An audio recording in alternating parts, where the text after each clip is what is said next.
Compte rendu du Conseil des ministres ordinaire du jeudi 11 avril 2024. Le Conseil des ministres a tenu sa séance ordinaire ce jeudi 11 avril 2024 à partir de 18 h, sous la très haute présidence de son Excellence, professeur Faustin Archange Touadéra, président de la République, chef de l'État. Dès l'entame des travaux, son Excellence, Monsieur le Président de la République, chef de l'État, dans sa logique de faire du développement des services logistiques un levier important de compétitivité de notre économie, s'est enquis des conditions de poursuite des opérations de restructuration de la Société centrafricaine des transports fluviaux, la SOCATRAF. Ainsi, le Président de la République, ayant pris connaissance des renseignements se rapportant à l'étape d'évaluation du patrimoine et l'étape de liquidation de cette société, a instruit le ministre chargé des Transports et de l'Aviation civile de lever tout équivoque par la voie administrative en notifiant conformément aux dispositions réglementaires la fin du mandat de l'administration chargée de la gestion transitoire de la SOCATRAF et, le cas échéant, par la voie judiciaire. Suite à ces orientations spéciales de son Excellence, Monsieur le Président de la République, chef de l'État, le déroulement de la séance siégeant sous sa très haute présidence a été articulé selon un ordre du jour structuré ainsi qu'il suit. 1. Les dossiers à examiner. 2. Les communications ministérielles. 3. Les divers. L'établissement de l'ordre du jour précité a été précédé de la présentation avec l'autorisation de son Excellence, Monsieur le Président de la République, chef de l'État, par le ministre chargé du secrétariat général du gouvernement et des relations avec les institutions de la République, de la position des membres du gouvernement absents. Au titre des dossiers à examiner. Ministère de l'économie, du plan et de la coopération internationale. Autorisé par son Excellence, Monsieur le Président de la République, chef de l'État, à prendre la parole. Le ministre chargé de l'économie, du plan et de la coopération internationale a présenté au Conseil un dossier relatif à la tenue d'une session extraordinaire du Conseil des ministres de l'Union économique de l'Afrique centrale, prévue pour se tenir le 30 avril 2024 à Bangui, avec en prélude des travaux préparatoires du comité inter-État, planifié pour se tenir du 27 au 28 avril. Le ministre a indiqué que cette session extraordinaire est convoquée conformément aux résolutions de la 41e session ordinaire du Conseil des ministres tenue à Bangui le 22 février 2024 et qui avait instruit la commission de la CEMAC de soumettre un plan de transformation détaillé avec les budgets y associés. Aussi, le Conseil des ministres devra examiner les projets de règlement portant statut du personnel, le règlement financier de la communauté et le règlement sur les procédures de passation et d'exécution des marchés publics de la communauté. Pour la tenue de ces assises, le ministre chargé de l'économie, du plan et de la coopération internationale, en liaison avec le ministre chargé des Finances et du Budget, a présenté au Conseil un budget d'organisation tout en signalant une proposition alternative tendant à la délocalisation de la dite session de l'UAC, laquelle proposition met en avant l'ambition d'une optimisation d'un agenda communautaire particulièrement dynamique et contraint. En reprenant la parole, son Excellence, Monsieur le Président de la République, chef de l'État, président en exercice de la conférence des chefs d'État de la CEMAC, tout en appréciant les démarches menées en vue de réaliser les conditions satisfaisantes d'organisation de la session extraordinaire de l'UAC, a insisté sur le besoin de capitaliser sur les efforts consentis en faveur de l'application de la décision de la conférence des chefs d'État relative au retour effectif de la Commission et de l'École inter-État des douanes à leurs sièges respectifs à Bangui. En définitive, le Conseil a instruit le ministre chargé de l'économie, du plan et de la coopération internationale, ainsi que le ministre chargé des Finances et du Budget, de prendre toutes les dispositions organisationnelles et budgétaires nécessaires et suffisantes en vue de l'accueil à Bangui de la session extraordinaire du Conseil des ministres de l'UAC prévue le 30 avril 2024. Ministère chargé du secrétariat général du gouvernement et des relations avec les institutions de la République. Invité par son Excellence, Monsieur le Président de la République, chef de l'État, à prendre la parole, le ministre chargé du secrétariat général du gouvernement et des relations avec les institutions de la République a soumis à l'examen du Conseil un dossier portant sur la préparation et l'organisation de l'édition 2024 de la Fête du Travail. Le ministre a indiqué que la perspective de la commémoration du 1er mai 2024, qui représente pour les organisations syndicales un symbole de lutte pour les droits des travailleurs, permet de mettre en relief l'état actuel du dialogue social, marqué notamment par le processus en cours de réponse coordonnée du gouvernement aux revendications des travailleurs, incluant l'intégration à terme de 6 000 jeunes dans la fonction publique, les élections sociales et la validation du document de politique nationale de protection sociale. Par ailleurs, le ministre a sollicité du Conseil la mise à disposition de ressources budgétaires dans le but de contribuer à valoriser la commémoration de la fête du travail au travers des activités prévues pour la circonstance impliquant les centrales syndicales, les personnels des départements ministériels et des organisations patronales. Après examen et discussion, le Conseil, tout en marquant son accord, a, premièrement, demandé de limiter les activités à prendre en charge sur le budget de l'État à celles qui furent retenues durant l'édition 2023. 2. Demander de ne pas excéder les montants cumulés obtenus au titre d'appui par centrale syndicale en 2023. Et 3. Instruit le ministre chargé des Finances et du Budget de prendre les dispositions budgétaires découlant de ce qui précède. Ministère chargé du Commerce et de l'Industrie.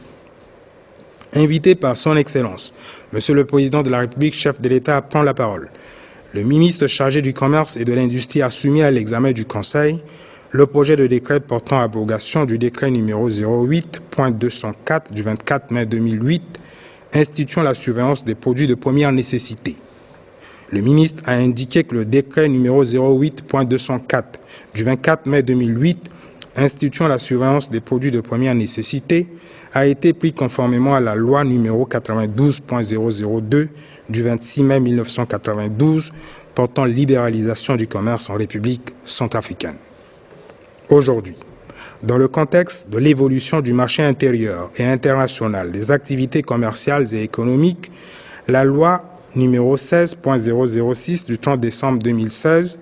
portant Code de commerce en République centrafricaine a été votée et promulguée par le chef de l'État. Ce cadre législatif, ainsi que ses différents textes d'application, notamment le décret numéro 20.233 du 10 septembre 2020 fixant les modalités d'application relatives à la concurrence, atteste en son article 38 alinéa 2 que la liste des produits de première nécessité soumis à surveillance et celle de produits spécifiques ainsi que les modalités d'homologation sont fixées par arrêté du ministre chargé du Commerce et de l'Industrie. Au regard de ces dispositions, le ministre, en sa qualité de régulateur du marché, a sollicité du Conseil l'abrogation du décret numéro 08.204 du 24 mai 2008 instituant la surveillance des produits de première nécessité. Après examen et discussion, le Conseil a adopté le projet de décret d'abrogation du décret numéro 08.204 du 24 mai 2008, tout en formulant des observations se rapportant à l'exigence d'assurance qualité à laquelle est assujetti l'arrêté fixant la liste des produits de première nécessité destinés à la consommation. Le projet de décret d'abrogation du décret numéro 08.204 du 24 mai 2008 instituant la surveillance des produits de première nécessité sera soumis à la signature de son Excellence, Monsieur le Président de la République, chef de l'État. Au titre des communications ministérielles, le ministre chargé du secrétariat général du gouvernement et des relations avec les institutions de la République a présenté au Conseil la circulaire de Monsieur le Premier ministre, chef du gouvernement, adressée aux chefs de département ministériel relative au respect des textes réglementaires portant sur les barrières et postes de contrôle sur les voies routières et fluviales en République centrafricaine. La circulaire relève, pour corriger, le fait qu'en dépit des interdictions fixées dans les textes réglementaires relatifs aux barrières et postes de contrôle sur les voies routières et fluviales en République centrafricaine, des auxiliaires continuent d'effectuer des contrôles sur des barrières et postes de contrôle, et ce, avec la complicité de certains agents publics régulièrement nommés et affectés. Dans la perspective de contribuer efficacement à la lutte contre cet incivisme prononcé, le Premier ministre, chef du gouvernement, a ordonné fermement à tous les chefs de département concernés de prendre, le cas échéant, les dispositions nécessaires aux fins d'infliger des sanctions réglementaires proportionnées. Le Conseil en a pris acte. Le ministre chargé de l'économie numérique, des postes et télécommunications a rendu compte au Conseil de la participation d'une délégation gouvernementale au sommet mondial sur le numérique organisé par la Banque mondiale du 4 au 7 mars 2004 à Washington. Ce sommet qualifié de haut niveau a rassemblé plusieurs pays, parmi lesquels les pays subsahariens, notamment les pays de la CEMAC et de la CAC. Ce sommet a offert l'occasion à la délégation gouvernementale, premièrement, d'aborder en bilatéral des discussions fructueuses avec la Banque mondiale portant sur plusieurs sujets et notamment d'une part sur une revue de l'état des lieux d'avancement du projet de gouvernance numérique du secteur public et d'autre part sur une revue des volets d'assistance de la Banque mondiale à des initiatives du gouvernement centrafricain dans le domaine du numérique. Deuxièmement, de participer à une session spéciale relative à l'étude sur l'intégration du numérique dans la région de l'Afrique centrale. Le Conseil en a pris acte. Le ministre chargé de l'administration du territoire, de la décentralisation et du développement local a présenté au Conseil deux communications. La première communication du ministre se rapporte à la mise en œuvre du cadre juridique d'application de la Chambre nationale de la chefferie traditionnelle. Le ministre a indiqué que dans la dynamique de la mise en place rapide des institutions issues du nouvel ordre juridique en République centrafricaine, le gouvernement, à travers le ministre de l'administration du territoire, a mis en place un comité intellectuel chargé de la rédaction de l'avant-projet de loi portant organisation et fonctionnement de la Chambre nationale de la chefferie traditionnelle, avec comme principale mission 1. Mener des réflexions socio-historiques sur la chefferie traditionnelle en République centrafricaine. 2. Organiser les consultations et les confrontations avec les communautés à la base sur l'importance de la chefferie traditionnelle sensible au genre. Et 3. Rédiger l'avant-projet de loi portant organisation et fonctionnement de la Chambre nationale de la chefferie traditionnelle en République centrafricaine. Les travaux de ce comité, entamé au lendemain du premier forum national et régional des leaders traditionnels de Centrafrique, tenu à Bangui du 29 au 31 mai 2023, incluant une session d'échange d'expériences au Cameroun et au Togo en septembre 2023, ont été clôturés lors d'une retraite qui s'est déroulée à Bouali en mars 2024, a conclu le ministre. La seconde communication du ministre rend compte des activités de l'opération Kwati Kodro du samedi 6 avril 2024. Le ministre a indiqué que le samedi 6 avril 2024, l'opération Kwati Kodro était concentrée sur les ramassages d'ordures, le nettoyage, le désherbage, ainsi que le déguerpissement des vendeurs installés anarchiquement sur les abords des voies publiques. Ces travaux ont connu la participation active